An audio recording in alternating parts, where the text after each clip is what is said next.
안녕하세요. 미국 주식으로 부자 되기 미주부입니다. 요즘에 우리나라에서 주식 투자를 하시는 분들이 역대 최대치를 갱신했다고 합니다. 주식 투자자가 1000만 명 시대라고 하네요. 또 가계자산에서 주식이 차지하는 비중이 처음으로 20%를 돌파했다고 합니다. 자, 이 그래프를 보면요, 회색 그래프가 금융자산 중에서 주식 자산이 차지하는 비중인데요, 2020년 초에는 주식 자산 비중이 10% 초반밖에 되지 않았는데 최근에는 주식 자산 비중이 20%를 넘었다는 거죠. 하지만 주식 투자에 대한 준비가 되지 않은 사람들이 주식에 뛰어들면서 손해도 많이 보기도 했고요. 또 암호화폐나 게임스탑, AMC 같은 밈주식 열풍도 많이 불었잖아요. 그러면서 투기 조짐도 많이 보이고 있고요. 자, 주식이나 코인으로 자산을 몇 배 불렸다는 자극적인 뉴스를 또 보면 나만 뒤처지고 있다는 그런 생각도 들면서 마음이 또 조급해지게 되고요. 자, 그러면서 남들이 좋다는 종목을 묻지도 따지지도 않고 따라서 사기도 하고요. 자, 우리가 주식 투자로 돈 벌기 위해서는 어떻게 해야 할까요? 자, 이 부를 설계하다라는 책에서, 이 책의 저자인 미국의 금융 전문가 브라이언 포트노이 박사는 부의 3가지 법칙을 얘기하는데요. 먼저 목적을 정의하고, 다음으로는 우선순위를 정하고, 그 다음으로는 전술을 단순화하는 것입니다. 자, 말이 좀 애매한 것 같죠? 제가 쉽게 풀어서 설명해 보겠습니다. 자, 첫 번째로 목적을 정의하라고 하는데요, 우리가 어떤 일을 할 때 도대체 왜 그 일을 하는가? 이런 질문에 대한 대답이 될 수 있습니다. 자, 한번 예를 들어볼게요. 여러분들은 주식 투자를 왜 하나요? 돈을 벌려고 한다고요?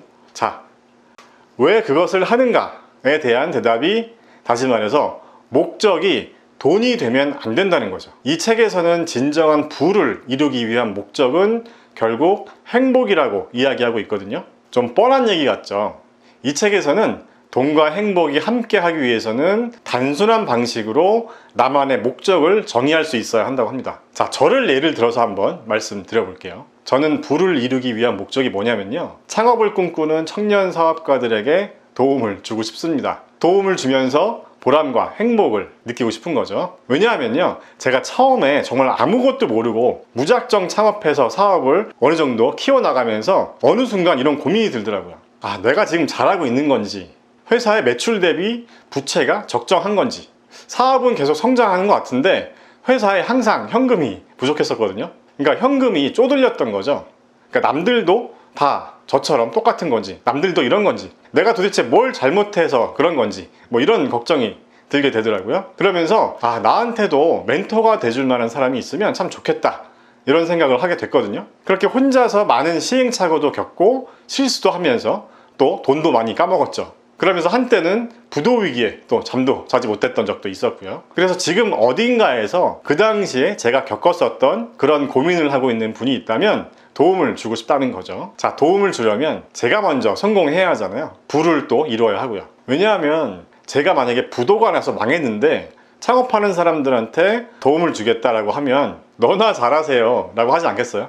자, 이렇게 제 경우를 예로 들어서 말씀드려 봤습니다. 이렇게 각자의 방식으로 부를 이루려는 나만의 목적을 단순하게 정의할 수 있어야 한다는 거죠.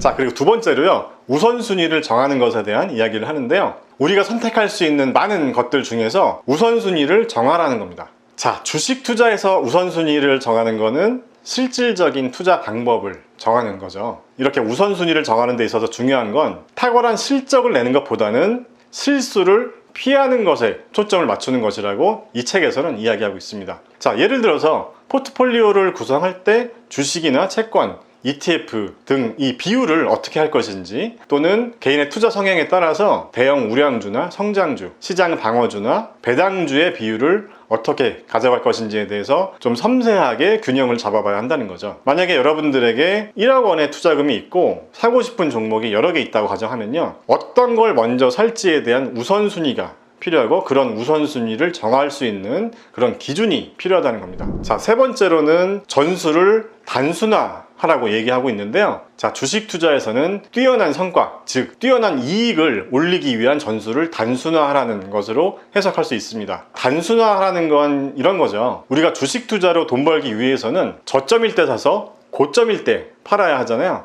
아주 단순한 논리죠. 하지만 이 단순한 전술을 실행하지 못하고 반대로 하는 사람들이 많다는 거죠. 비싼 가격에 사서 싼 가격에 파는 것처럼. 자, 이렇게 전술을 단순화하기 위해서 여러 가지 방법이 있을 수 있는데요. 예를 들면 복잡한 경제 전망에 대한 뉴스를 보면서 앞으로 시장이 어떤 방향으로 갈지를 생각하면서 걱정할 시간에 내가 투자할 기업을 분석하고 공부하는데 더 집중하라는 거죠. 그리고 내 포트폴리오의 연간 수익률을 몇 %로 할 것인지에 대해서도 생각해보고 내가 시장의 변화를 감당할 수 있는 수준의 포트폴리오 전략을 짜는 거죠. 자, 이 책에 이런 내용의 글이 있습니다. 목표를 향해 전진하기 위해서 위험을 충분히 감수하되 화는 자초하지 않도록 계속 섬세하게 균형을 잘 잡아야 한다. 이 균형 잡기 행동의 첫째는 가능한 실수를 피하는 것이고, 둘째는 불가피한 결과의 피해를 줄이는 것이다. 승리로 나아가는 첫 단계는 잃지 않는 것이다. 미주부 프로필 사진이 이 캡틴 아메리카 방패잖아요. 이 방패를 배경으로 한 이유도 잃지 않는 투자, 즉 방어를 먼저 잘 하자는 의미라고 말씀을 드렸었는데요. 먼저 잃지 않아야 돈 벌 기회가 생기지 않겠어요? 잃지 않으려면 실수를 하지 말아야 하고, 실수를 하지 않으려면 나만의 투자 루틴이 있어야 합니다. 세계적인 테니스 선수 나달은 경기 중에 자기만의 독특한 루틴이 있는데요. 이렇게 음료수는 항상 브랜드가 앞을 보게 가지런히 정렬해 놓습니다. 결벽증이 있나 싶을 정도로 이렇게 굉장히 신경을 써가면서 브랜드가 정확히 정면을 향하도록 놓고요. 그리고 코트를 걸어 다닐 때 절대로 선을 밟지 않는다고 합니다. 또 항상 오른발이 먼저 선을 넘어가도록 걷고 있고요. 그리고 나달이 서브를 하기 전에도 아주 복잡한 루틴이 있는데요. 테니스를 좋아하시는 분들은 잘 아시겠지만 서브를 넣기 전에 이렇게 항상 똑같은 행동을 반복합니다. 나달은 이런 반복적인 행동을 함으로써 심리적인 안정뿐만 아니라 경기에서 실수를 줄이는데 도움이 된다고 합니다. 우리가 주식 투자를 하는 데 있어서도 이런 루틴이 필요하다는 거죠. 예를 들면 체크리스트를 만들어 보면서 내 투자 기준으로 기업을 분석해 보면서 어떤 종목에 투자하기 전까지 나만의 투자 루틴을 만들어서 한다면 돈을 잃는 실수를 줄일 수 있다는 겁니다. 자, 마지막으로 이 책에서는 이렇게 이야기하고 있습니다. 돈 벌 수 있는 투자의 기술은 작은 것부터 시작하는 것이다. 걱정만 하고 실천하지 않거나 뭘 해야 할지에 대한 행동 목록만 세우는 사람은 절대 부를 이룰 수 없다고 말하고 있습니다. 시작은 아주 사소할 정도로 느껴지는 작은 목표를 잡고 그 작은 목표를 달성하는 것부터 시작해서 점점 크게 나가라는 거죠. 자, 작은 목표를 정하고 그 작은 목표를 달성하는 과정을 통해서 내 머리와 근육에 성공이란 단어를 입력시켜 놓으라는 겁니다. 이 책에서는 이렇게 목적을 정의하고 우선순위를 만들고 전술을 세울 수 있는 방법을 제시해주고 있습니다. 이 책은 주식 투자를 위해서 꼭 읽어야 하는 책이라고 볼 수도 있고요. 아니면 직장 생활을 하거나 창업을 꿈꾸는 사람들이 부를 이루기 위해서 어떻게 생각해야 하는지에 대한 방향성을 제시해 줄 수도 있는 책이라고 생각합니다. 이 책에 대한 자세한 내용이나 구매 링크는요, 영상의 설명글이나 고정 댓글에 남겨놓을 테니까요. 꼭 한번 읽어보시는 것을 추천합니다. 감사합니다.